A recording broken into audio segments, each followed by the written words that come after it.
सैनिक ने, जिसकी छाती पर 2 बार के राष्ट्रपति सम्मान है, 2 बार के सेना अध्यक्ष सम्मान है, एक ऐसा जांबाज वीर जब इस जुमले के आगे, इस झूठे वादे के आगे अपनी लड़ाई हार गया और उसने एक विकट परिस्थिति में आत्महत्या की, तो उसके बाद उनके परिवार को जिस तरह से मारा पीटा गया, उनके बेटे को मारा गया, उनके दामाद को मारा गया, उनके पूज्य पिताजी जिन्होंने अपने रक्त को सीमा पर भेजा था इस देश की रक्षा करने के लिए और जिसने बहादुरी के साथ भारत के लिए युद्ध लड़े, उस बुजुर्ग को अपमानित किया गया।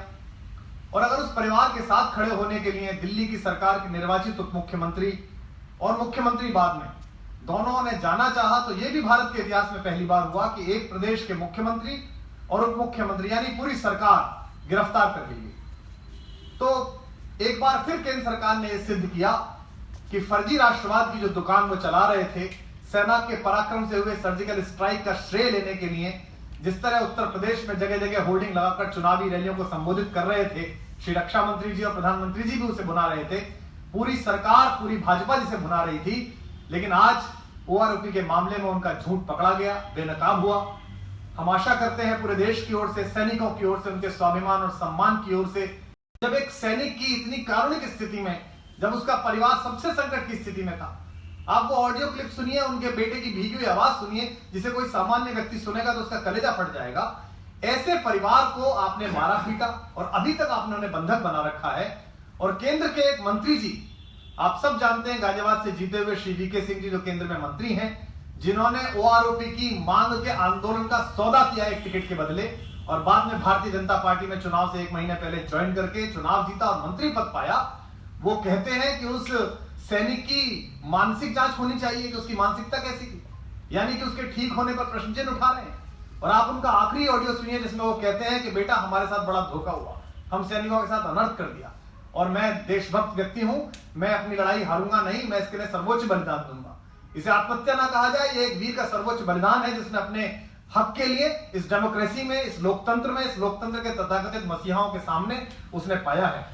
तो ऐसे में मैं और हमारी पार्टी, हमारा पूरा संगठन, देश का प्रत्येक नागरिक, बात यह नहीं है कि एक सैनिक ने आत्महत्या की और उसमें एक मुख्यमंत्री को आपने बंदी बना लिया, अभी तक बंदी है, आपने एक उप मुख्यमंत्री को बंदी बना लिया। बात सियाचिन में खड़े हुए, ग्लेशियर में खड़े हुए उस सैनिक के स्वाभिमान की है। आज की रात जब सेनाओं पर एक खबर पहुंची होगी तो उनके कलेजे पर क्या बीती होगी। बात उन माओं की है जिन्होंने अपने बेटे सजाकर भेज दिए हैं हमारी सीमाओं की रक्षा करने के लिए। बात उन पत्नियों की है जिन्होंने अपना सौभाग्य सिंदूर हिंदुस्तान की सीमा रेखा पर कुर्बान होने के लिए हंसकर भेजा है। बात उन बेटियों की, उन बेटों की है जिनकी आंखों में आज पानी है। 15 अगस्त की पूर्व संध्या पर जंतर मंतर पर सैनिकों की वर्दी पर हाथ डालते हैं दिल्ली पुलिस के लोग, और दिल्ली पुलिस के एक अधिकारी जो केंद्र की कठपुतली हैं, जिन्हें एसीबी के माध्यम से दुष्कर्म करने की, दुराग्रह करने की जिम्मेदारी केंद्र सरकार ने सौंपी है, वो श्री मीणा जी कहते हैं कि हम यहाँ पॉलिटिकल एक्टिविटी नहीं होने देंगे, पॉलिटिक्स नहीं होनी चाहिए। उनसे निवेदन है कि वर्दी उतारे, चुनाव लड़े, कठपुतली ना बने, वो एक नवीन बस्ती संस्करण ना बने। तो एक छोटी पुलिस से लेकर और ऊपर तक ये जो दुरुपयोग किया जा रहा है तंत्र का, ये दिल्ली में, देश में एक अघोषित आपातकाल की आहट है। किसानों के बाद, छात्रों के बाद, दलितों के बाद, अल्पसंख्यकों के बाद आज सैनिकों को, शहीदों को अपमानित किया है इस केंद्र की सरकार ने। और प्रधानमंत्री जी ने उस सर्वोच्च पद पर रहते हुए लगातार सेना से झूठ बोला है। ओआरओपी की कलई अब खुलकर सबके सामने आ गई है। हम आशा करते हैं कि कम से कम इस वक्त पर तो राजनीति ना करें। जो लोग कह रहे हैं कि राजनीति की जा रही है, एक शहीद के परिवार के साथ अगर वो मुख्यमंत्री जिसने भारत के इतिहास में पहला राज्य है जहां अरविंद केजरीवाल और दिल्ली की आम आदमी पार्टी की सरकार ने पहली सरकार के वक्त से कहा कि वर्दी में शहीद होने वाले प्रत्येक नागरिक की वीरांगना विधवा के चरणों में 1 करोड़ का चेक सरकार रख के आती है, पैर छू के आती है। इतना दर्द महसूस करने वाला मुख्यमंत्री और उप मुख्यमंत्री अगर निकलकर अपने राज्य में हुई इस दुर्घटना में उनके परिजनों को गले लगाना चाहता है, सांत्वना बांधना चाहता है, तो भारतीय जनता पार्टी के स्पोक पर्सन, उनके मंत्री वही अहंकार की भाषा बोल रहे हैं जो कांग्रेस के लोग आंदोलन के दिनों में बोला करते थे। वही अहंकार, वही गुरूर, वही सत्ता का मद उनके सिर पर भी है और जो परिणाम उनका हुआ था, इसी परिणाम की गति इनके साथ भी होगी। चुनाव आते जाते रहेंगे, हार जीत चलती रहेगी, लेकिन इस देश की सेना का मनोबल बहुत बड़ा है, विश्व की महानतम सेनाओं में है। सैनिक जब लड़ता है तो पूरे देश की दुआओं के साथ लड़ता है। वो माँ के विश्वास के साथ लड़ता है, भाई के भरोसे के साथ लड़ता है, पिता के आशीर्वाद के साथ लड़ता है, पूरे गांव की शुभकामनाओं के साथ लड़ता है। ऐसे में एक सैनिक को अपमानित न करे ये सरकार, सैनिकों की शहादत को अपमानित न करे। अगर अब भी थोड़ी बहुत लाज शर्म शेष हो तो प्रधानमंत्री जी को और वे मंत्री महोदय जिन्होंने ओआरओपी आंदोलन का सौदा किया है टिकट के कारण, और चुनाव से 1 महीने पहले वे कभी भ्रष्टाचार विरोधी आंदोलन, कभी सैनिक आंदोलन में खड़े होकर टोपी लगाकर खड़े होते थे, और आज कहते हैं कि ओआरओपी पर राजनीति न की जाए, उनको बाहर आ जाना चाहिए। तो थोड़ी बहुत शर्म उन्हें उस वर्दी की बची हो जो उन्होंने कभी अपने शरीर पर धारण की थी, तो ऐसी निर्लज्ज सरकार से उन्हें बाहर आ जाना चाहिए, इस मंत्री पद को छोड़कर, इस बंगले को छोड़कर, इस लाल बत्ती को छोड़कर। ये एक बहुत ही कष्ट का, बहुत ही दुख का, देश के लिए बहुत शर्म का विषय है। उस दिवंगत सैनिक के परिवार से हम पूरे भारतवासी अपराधी हैं। ये केंद्र सरकार के इन करतूतों की वजह से, प्रधानमंत्री जी के झूठ की वजह से हम इसकी हार्दिक निंदा करते हैं, और एक लोकतांत्रिक निर्वाचित सरकार के दोनों सर्वोच्च प्रतिनिधियों को, उप मुख्यमंत्री और मुख्यमंत्री को, जिस तरीके से दिल्ली पुलिस ने गिरफ्तार करके उन्हें घंटों बंधक रखा हुआ है, ये भी अपने आप में लोकतंत्र में एक आपातकाल का काला दिन है। और आपातकाल के परिणाम क्या होते हैं ये शायद मेरे ख्याल से केंद्र सरकार और मोदी जी जानते होंगे।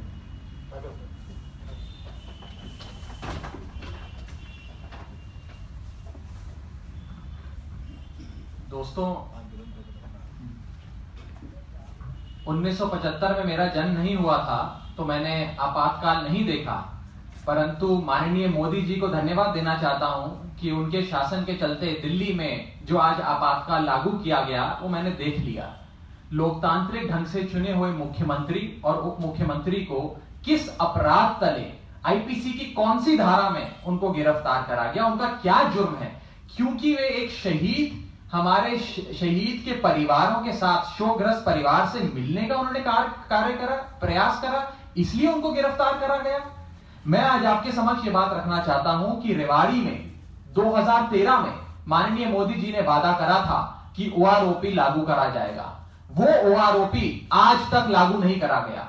मोदी जी का झूठ सामने आ गया। उन्होंने सफेद झूठ देश की जनता से कहा कि हम ओआरओपी लागू कर चुके हैं, यानी कि अभी रविवार को भी, दिवाली वाले दिन भी उन्होंने ये कहा कि हमने ओआरओपी लागू कर दिया। हमारे सैनिकों को प्रधानमंत्री जी के साथ सेल्फी नहीं चाहिए, उन्हें इज्जत चाहिए। और उनको ओआरओपी जो प्रधानमंत्री जी ने और उनकी तमाम कैबिनेट ने झूठ कहा, उसके लिए रक्षा मंत्री को और प्रधानमंत्री को, दोनों को देश से माफी मांगनी चाहिए। साथ ही साथ हम यह बात भी रखना चाहते हैं कि माननीय मोदी जी ने और उनकी सरकार ने सिस्टमैटिक तरीके से सेना का मोराल को तोड़ा है, उस पर प्रहार करा है। पहले आपने ओआरओपी लागू नहीं करा और झूठ कहा कि ओआरओपी लागू कर दिया। दूसरी चीज, आपने विकलांग पेंशन कम करी हमारे सैनिकों की, और तीसरी चीज, आपने उनकी रैंक्स की डिग्रेडेशन करी। एक योजनाबद्ध तरीके से मोदी सरकार हमारी सेना के मनोबल पे प्रहार करे जा रही है। ये वही लोग हैं जो उत्तर प्रदेश, पंजाब और अन्य इलाके जहां पे चुनाव होने वाले हैं, वहां पे पोस्टर लगाकर कहते हैं कि सेना की बहादुरी की वजह से आप हमें वोट दीजिए, हमने सर्जिकल स्ट्राइक कराई, हमें वोट दीजिए। जो सेना की बहादुरी पे राजनीति करते हैं, आज उन लोगों का झूठ सामने आ गया, पर्दाफाश हो गया, और मोदी जी को और उनकी तमाम कैबिनेट को देश से माफी मांगनी चाहिए ओआरओपी पे झूठ बोलने के लिए। और आखिरी चीज हम एक और जोड़ना चाहेंगे कि आम आदमी पार्टी, जैसा कि कुमार भाई ने बताया आपको, आम आदमी पार्टी पूरे देश में अब आंदोलन करेगी। ओआरओपी के मुद्दे पे आंदोलन होगा। एक एक जिले में, एक एक गांव में जाकर आंदोलन करेंगे, देश की जनता को भी बताएंगे, साथ में लोगों को भी जोड़ेंगे, और प्रधानमंत्री नरेंद्र मोदी जी की एंटी आर्म्ड फोर्सेस सोच, हमारे सैनिकों के विरोध में काम करने की जो उनकी नीयत है, उसका पर्दाफाश करेंगे और जनता के सामने ये तमाम चीजें रखेंगे। एक आखिरी चीज मैं ये जोड़ दूं, मैंने सुबह भी ये कहा था कि एक प्रधानमंत्री थे लाल बहादुर शास्त्री, जिन्होंने कहा था जय जवान जय किसान। नरेंद्र मोदी जी ने उनके स्लोगन को पूरे तरीके से बदलकर मर जवान मर किसान में तब्दील कर दिया है। एक तरफ किसान आत्महत्या कर रहा है, दूसरी तरफ हमारे जवान आत्महत्या कर रहे हैं। जवान केवल एक्सटर्नल एनिमी से नहीं लड़ रहे हैं, इंटरनल एनिमी से भी लड़ रहे हैं। मोदी जी उनके सबसे बड़े एनिमी बनकर बैठे हुए हैं, जो सेना को लगातार झूठ बोल रहे हैं। शुक्रिया। ये राहुल गांधी जो उपाध्यक्ष हैं कांग्रेस के, उनको भी डिटेन किया गया है तिलक मार्ग पुलिस स्टेशन पर, तो उस पर क्या कहेंगे? किसी भी प्रकार का कोई भी जनप्रतिनिधि हो, अगर वो किसी परिवार से मिलना चाहता है तो लोकतंत्र में उसे आजादी होनी चाहिए।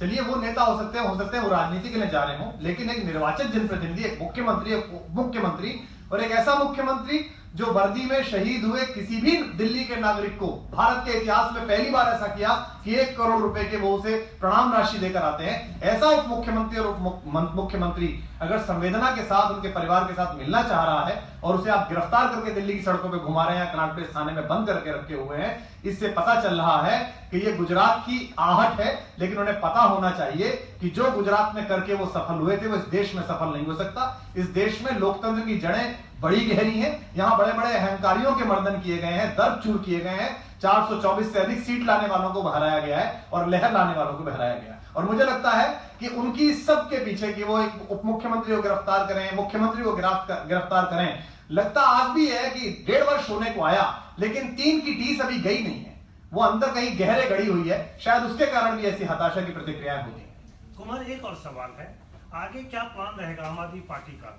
आम आदमी पार्टी ने आज अभी जैसा राघव ने बताया, हम पूरे देश में सैनिकों के सम्मान के लिए आंदोलन करेंगे।